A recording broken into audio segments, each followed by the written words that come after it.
जय जगन्नाथ। आपण मानक भितर अनेक पिला जानिबा को चाहूतिले जो आपण माने जो परीक्षा देइथिले जे फॉरेस्टर फॉरेस्ट गार्ड आउ लाइफ स्टॉक इंस्पेक्टर तार रिजल्ट को नेकी मु अनेक समय कही आसी जे कौनसी भी जदि परीक्षा रे ट्रांसपेरेंसी संबंधी इश्यू नाही ताहले मु एमती छोट छोट इनफॉरमेशन पाई काहा को कांटेक्ट करबा ई सब को बेसी भल पाए नाही आउ ना सेही सनसनी न्यूज करबा एटा मोर उद्देश्य। आपण माने जानिथिबे जे वर्तमान किछिटा आस्पेक्ट को नेकी जो जूनियर टीचर रिक्रुटमेंट रे से इश्यू आसीथिला जोथ पई कि मते भी रिसीविंग एंड रे नेचंती अनेक पिला भाबुचंती जे मु बोधुए से प्रोसेस को अटकेबारे ये करछि सेमति किछि नाही आउ आपण मानकर इनफॉरमेशन संबंधी ई कथाटा थिला बोली मु शेयर करछि काहे कि ना मु जेते बेले ई जो वुमेन रिजर्वेशन को नेकी अनेक संस्था ताकू मिस इंटरप्रेट करूचंती बोली 2021 मसीह जी डिपार्टमेंट गोटे गाइडलाइन आनी से अनेक आईएएस ऑफिसर बा सीनियर ओएस ऑफिसर मान सहित कथा हो सारी आज ओ ट्रिपल एससी सीनियर अधिकारी सहित कथा होती मु जोटा भाभी जोटा बुझी से क्लारिफाई करूली से माने से कथा कहले जे नाई आपण जोटा बुझी ठीक say that is the process से ही सब आस्पेक्ट रु मु जेते बळे कथा बुझुली से भाविली आपण मान कथा पचार देवाको तो मु जहाँ खबर नेली मुझा आपण मान सहित शेयर करने को चाहूँगी खूब शीघ्र आपणकर रिजल्ट पब्लिश हम मु कहबी ना कौन सी डेट ना मु से डेट क्या पचारे कहीं सबूर गोटे मर्यादा रही गोपनीयता भी रही ट्रांसपेरेंसी आम जिते तथ्य दौरान से आम ठीक तथ्य नदेले आम स्वर उठेबा बा मागिबा ता माने नुहे जे सबु जिनस से माने मते देबे बा मु एठी आपण मानक आगरे सेही सब डेट गुडाक कही हिरो हबा पई मोर आदौ इच्छा नाही बरं जदि मु चाहि भी हिरो हबा को ताहले निश्चित भाव रे एई कथा रे हबा को चाहिबी जदि कोठी अन्याय हेछि आमे स्वर उठेबा आ मु उठेछि मध्य मु केवल एति कहबा को चाहूछि आपणकर जो परीक्षा रे जहाँ भी आपणकर ऑब्जेक्शन सब बेले थाए कोनोसी त्रुटि थिले बा कोनोसी आपणकर अभियोग थिले तेणु मु जहाँ सुनिली प्राय 4 लाख अराउंड पिलांकर ऑब्जेक्शन आसी 12,000 अराउंड तेणु से ऑब्जेक्शन गुड़ाक जदि क्लारिफाए न करिके एमती रिजल्ट पब्लिश करा जाए ताल निश्चित भाव में आपन जानिचंती जने मेधावी छात्र छात्री केही भी बड़ी पड़ी जाई पारे भूल संशोधन आगु हो जावा दरकार ना कि रिजल्ट पब्लिश होला परे तो सेति पई मु एबे आपण मानकु कहबा को चाहूची टिके धैर्य धरंतु काम चलीछि आपण मानकर रिजल्ट खूब शीघ्र आसी जिवो केते दिन भीतर आसीबो मु सेटा कहबी नाही किंतु कारण या थिला मु जोटा कहली अनेक गुड़िए ऑब्जेक्शन आसी से ऑब्जेक्शन को क्लारिफाई करा जाउची जोटा आपण मानक पई शुभंकर आगुरु भी आपण जानिचंती जो माने न जानिचंती मते अनेक समय रे किछि जण ट्रोल करंती किछि कहि दियंती जे आपण एठु हाइलाइट हे जोचन सेटा हाइलाइट हे जोचंती किंतु आपण माने पीओ परीक्षा बेले अन्य सब परीक्षा बेले जानिचंती जे वॉलंटरी जो सिस्टम जोटा आपण विथड्रॉ करन देबे कैंडिडेचर से जिंस भी लागू होला परे अनेक पिला मेरिट रे स्थान पाई गले जहा मेरिट पाई शुभंकर आपण निजे जानिचंती जदि मु कोठी पाई जाइची पोस्टिंग तेणु मु आउ गोटे जगह सिलेक्ट हवा आगु फाइनल मेरिट लिस्ट रे मु जदि निजे लिखित आकार देउची जे मो कैंडिडेचर को विथड्रॉ करि नउची जहा फल रे जोठी रिजर्व मेरिट लिस्ट नाही सेठी गोटे पिला बळी पड़िबो नाही बरं मो जगह सी पाई जीवो तो एई भली केते नोबल इंटेंशन रखी कि मु जोटा आपण मानक सहयोग रे मु से पदक्षेप नेची आ तार परिणाम भी मिली भल ता छड़ा ओपीएस रे जे देखिबे आपण माने निजे लक्ष्य करचंती ओएस परीक्षार गोटे साइकिल सरिला परे आ गोटे साइकिल आरंभ होउची सेति पई मध्य प्रयास रहिची इवैल्यूएशन रे भी जेते बेले रिटन जो सब्जेक्ट सब रहिची बा आपण कहि परबे सब्जेक्टिव परीक्षा रे जे एग्जामिनर जेते मार्क देले ताकू वार्ड रे लिखिबार व्यवस्था ता सहित चीफ एग्जामिनर जदि ताकू अल्टर करचंती ताकू भी वार्ड रे लिखिबार व्यवस्था सेति पई मध्य मोर अवदान जो माने जानिछंती से माने निश्चित भाव में कहि परिबे नले महाप्रभु देखुचंती ता सहित आपण माने जानिथिबे जो परीक्षा हला पर जो ऑब्जेक्शन आपण करि परिबे से क्वेश्चन को नेकी बा आंसर शीट को नेकी बा आंसर की को नेकी से सब पाई मध्य मोर जो प्रचेष्टा सेटा महाप्रभुको कृपारु सफल मध्य हेछि तेणु जो माने भावंती जे जूनियर टीचर आस्पेक्ट रे मते कहि दियंती मते भारी दुख लागे जे जूनियर टीचर एटा गोटे अटैचमेंट जेहेतु मु प्रथम रु इंटरवेंशन पाई चेष्टा करूथली मेरिट केमती जीतु मु सांगरे थिली किछि इन्फॉर्मेशन शेयर करूथली आउ किछि पिला मानकर जहाँ भी କିଛି ଗୋଟେ ଅଭିଯୋଗ ଆସେ ତାକୁ ସମାଧାନ କରିବା ପାଇଁ ମୁଁ ତାଳି ବି ଶୁଣିଛି, ଗାଳି ବି ଶୁଣିଛି। କିନ୍ତୁ ଦୁଃଖ ଲାଗେ ଯେତେବେଳେ ଯେଉଁମାନଙ୍କ ପାଇଁ ଆପଣମାନେ ଦିନେ ଠିଆ ହେଇଥିବେ, ଲଢ଼ିଥିବେ,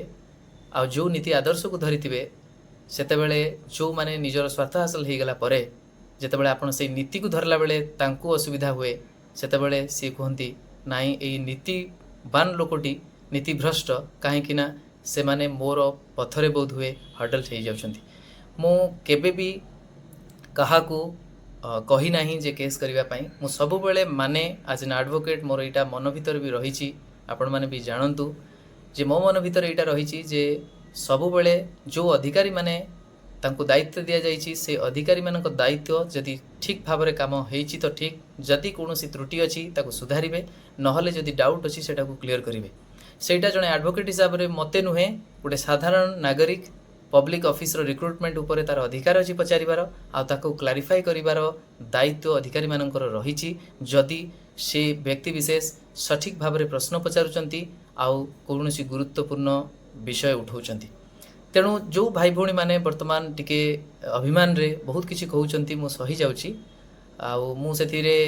କୌଣସି ଜିନିଷ ଇ କରୁନି, କିନ୍ତୁ ବେଳେବେଳେ ଦୁଃଖ ଲାଗେ, କଷ୍ଟ ବି ହୁଏ ଯେ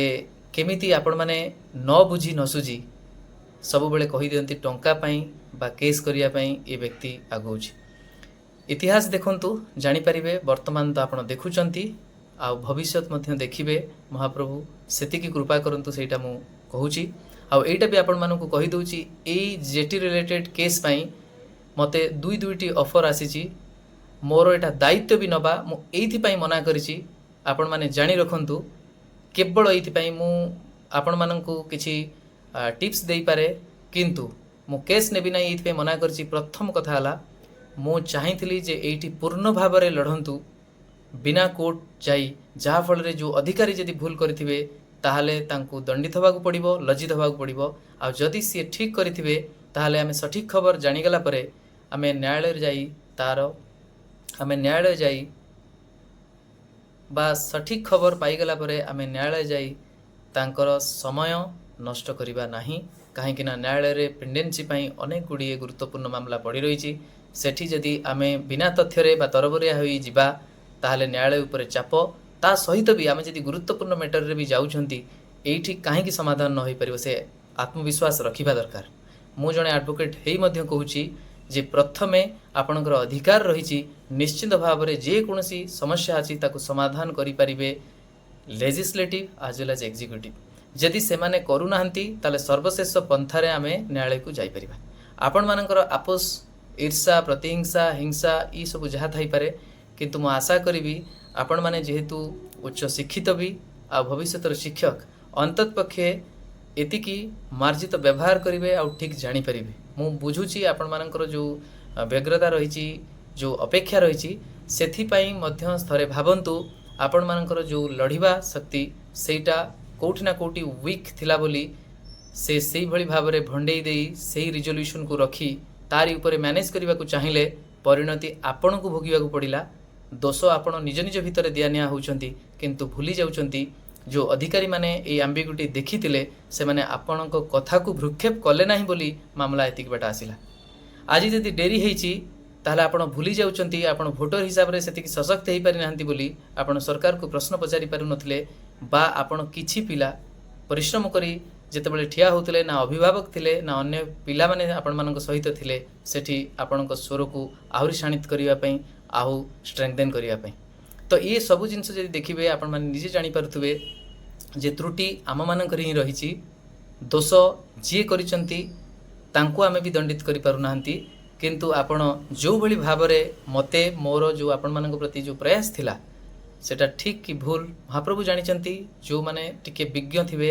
ସେମାନେ ବିଚାର କରିପାରୁଥିବେ, କିନ୍ତୁ ଆପଣମାନଙ୍କର ଯେଉଁ ରିଟର୍ଣ୍ଣ ଗିଫ୍ଟ ଥିଲା ତାହେଲେ ନିଶ୍ଚିତ ଭାବରେ ମୁଁ ସାଦରରେ ଗ୍ରହଣ କରୁଛି। ଆଉ ସମୟ ଆସିଲେ ଆପଣମାନେ ମଧ୍ୟ ଜାଣିପାରିବେ ଯେ କ'ଣ ପରିଣତି ହେଉଛି। ଆଉ ମୁଁ ଏତିକି ଖାଲି କହିବି, ଈଶ୍ୱର ଆପଣଙ୍କୁ କ୍ଷମା କରନ୍ତୁ, ଈଶ୍ୱର ଆପଣଙ୍କୁ ସବୁ ସଫଳତା ଦିଅନ୍ତୁ। କିନ୍ତୁ ଯେଉଁମାନେ ମୋତେ କହୁଛନ୍ତି ପ୍ରଭୁ ଜଗନ୍ନାଥଙ୍କ ନାଁ ନେଉଛି ବୋଲି ଜଗନ୍ନାଥଙ୍କୁ ଇଏ ଲିଜ୍ରେ ନେଇଯାଇଛନ୍ତି, ମୁଁ ଆପଣମାନଙ୍କୁ ଖାଲି ଏତିକି କହିବି, ସାନ ସାନ ଭାଇ ଭଉଣୀମାନେ ହେବେ, ଯେ ମହାପ୍ରଭୁଙ୍କୁ ଲିଜ୍ ନେଇ ହେଲା ଭଳି ବସ୍ତୁ ଭାବୁଥିବାର ସେଇ ଯେଉଁ ମହାପାପ ଆପଣମାନେ କରନ୍ତୁ ନାହିଁ। ଆଉ ଦ୍ୱିତୀୟ କଥା ଆଉ ସବୁଠୁ ଗୁରୁତ୍ୱପୂର୍ଣ୍ଣ କଥା ହେଲା ଏଇଆ, ଆପଣମାନେ ଭୁଲି ଯାଉଛନ୍ତି ଯେ ଆପଣ ଯଦି ଆପଣଙ୍କ ବାପାଙ୍କୁ ବହୁତ ଭଲ ପାଉଛନ୍ତି ତାହେଲେ ମୋ ବାପା ବୋଲି ସମ୍ବୋଧନ କରନ୍ତି। ତା ମାନେ ନୁହେଁ ଯେ ଆପଣଙ୍କର ଭାଇ ଭଉଣୀମାନେ ଯେଉଁମାନେ ଅଛନ୍ତି ସେମାନେ ଆପଣଙ୍କୁ ପ୍ରଶ୍ନ ପଚାରିବେ ବାପା ତୋର ନୁହେଁ, ବାପା ଆମର ବି। ଏଇଟା ହେଉଛି ଆପଣଙ୍କର ଶ୍ରଦ୍ଧା, ଭକ୍ତି, ଭଲ ପାଇବା। ମୁଁ କେବଳ ଏତିକି କହିବି, ମୋର ପ୍ରଭୁ ଦେଖୁଛନ୍ତି। ତାଙ୍କୁ ଅନ୍ତତଃପକ୍ଷେ ଏତିକି ତ ଲାଗିଥିବ ମୋର ପ୍ରଚେଷ୍ଟା କ'ଣ ଥିଲା, ମୋର ଇଣ୍ଟେନସନ୍ କ'ଣ ଥିଲା। ଯଦି ଇଣ୍ଟେନସନ୍ ମୋର ଠିକ୍ ଥିବ ଆଉ ଆପଣମାନଙ୍କର ଏଇ ଯେଉଁ ଆକ୍ରୋଶ ଆଉ ଯେଉଁଭଳି ଭାବରେ ଆପଣଙ୍କର ବ୍ୟବହାର, ତାହେଲେ ମୁଁ କେବଳ ଏତିକି ଜାଣିଛି ପ୍ରଭୁ ସବୁ ସହନ୍ତି। କିନ୍ତୁ କେବେ ଯେଉଁମାନେ ଇନୋସେଣ୍ଟ ଥିବେ ବା କୌଣସି ମନ୍ଦ ଉଦ୍ଦେଶ୍ୟ ନ ରଖି କେବେ କୌଣସି କର୍ମ କରୁଥିବେ, ତାଙ୍କୁ ଯଦି ଆପଣ କୌଣସି ବି ନିନ୍ଦା, ଅପବାଦ ବା କଷ୍ଟ ଦେଉଛନ୍ତି, କିଛି ବୁଝି ବିଚାରି ନୁହେଁ ବରଂ ଗୋଟେ ଆବେଗର ବା ଇମୋସନାଲ ହୋଇ, ତାହେଲେ ନିଶ୍ଚିତ ଭାବରେ ପ୍ରଭୁ କେବେ କ୍ଷମା କରନ୍ତି ନାହିଁ। କିନ୍ତୁ ମୁଁ ଈଶ୍ୱରଙ୍କୁ, ମୋର ପ୍ରଭୁ ଜଗନ୍ନାଥଙ୍କୁ ଏତିକି ଅଳି କରୁଛି, ଆପଣଙ୍କୁ କ୍ଷମା କରନ୍ତୁ, ଆପଣଙ୍କୁ ସତ କ'ଣ ଜଣେଇ ଦିଅନ୍ତୁ। ଖୁବ୍ ଶୀଘ୍ର ଆପଣମାନଙ୍କ ସହିତ ଯେତେବେଳେ ପର୍ସନାଲି ଯୋଗାଯୋଗ ହେବ, ଆପଣମାନେ ନିଜେ ଅନୁତାପର